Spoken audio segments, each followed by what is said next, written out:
Hey friends, ever since I was a kid, I wanted to know how to give a commanding whistle with my fingers in my mouth. You know, the kind you see people give in old movies when they are hailing a taxi or trying to get the peanut guy's attention at the ballpark.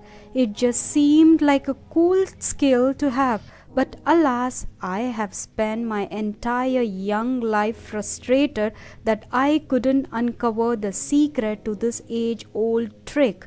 So finally, I made it a goal to reveal it to you. An achievement is unlocked now. Now I know the secret well.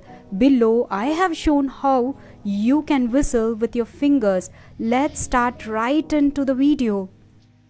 Before that, friends, don't forget to subscribe and also don't forget to click that red bell to get notified for my videos. Number 1. Choose your finger combination. Yes, choosing the best finger combination helps you to be an excellent whistling person. Now what you have to do, your fingers do two things that allow you to create an ear-pleasingly loud whistle. First, they keep your tongue pushed back, and second, they keep your lips tucked back over your teeth. The pushed back tongue and tucked lip will create a bevel which will produce a tone when you blow.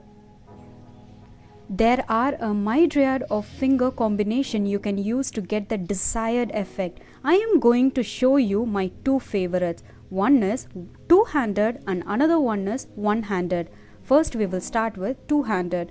Two-handed, that is with middle index finger combo. Now extend your middle and index finger on both hands, keeping them close together while your thumbs hold down your ring and pinky fingers. Place your middle fingers together, forming an A shape. I feel like I get a louder and more forceful whistle using this finger combo. Now it is one-handed, which is OK sign. This combo allows you to whistle with just one hand. All you need is to form a OK sign with either your thumb or index finger or thumb and middle finger. Number 2.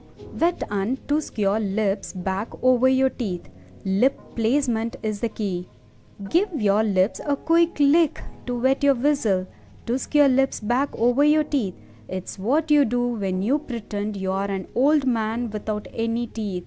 Your lips need to cover your teeth in order to whistle successfully. Feel free to adjust how much or how little you tusk your lip back.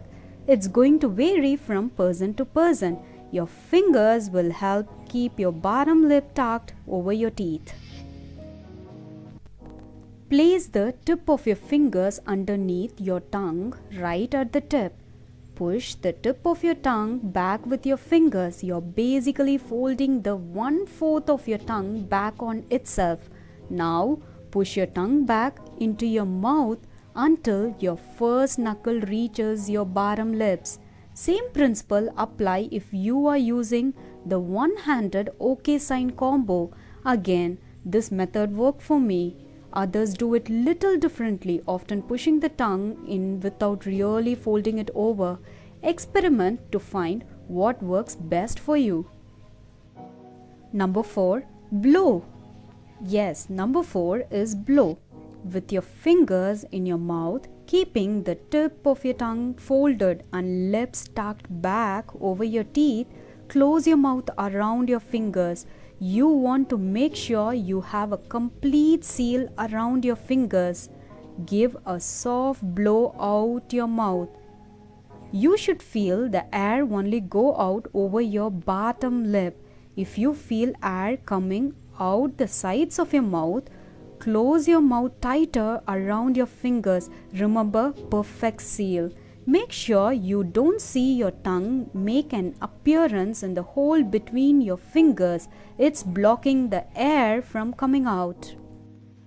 I know you probably won't get a sound right off the bat. That's okay. Adjust your finger placement under your tongue and experiment with different finger angles and varying degrees of lip tuckage until you find the sweet spot. Experiment is key. keep making little adjustments.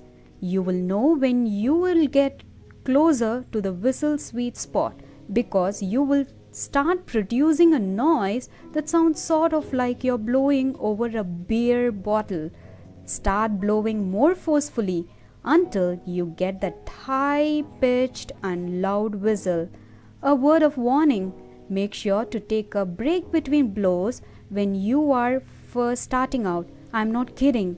If you keep blowing and blowing, you will just hyperventilate, making yourself feel tightened and dizzy, and also it gives you a headache. Number 5.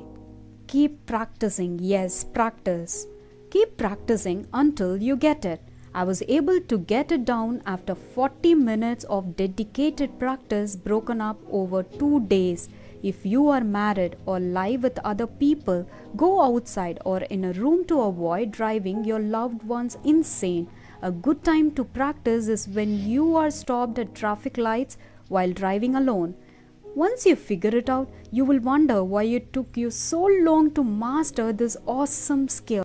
These are the simple tips which are going to make you whistle amazingly and forcefully. Trust me, my friends, you are going to mind blow in front of other people by following these steps. Thanks for watching. See you with the next update. Bye.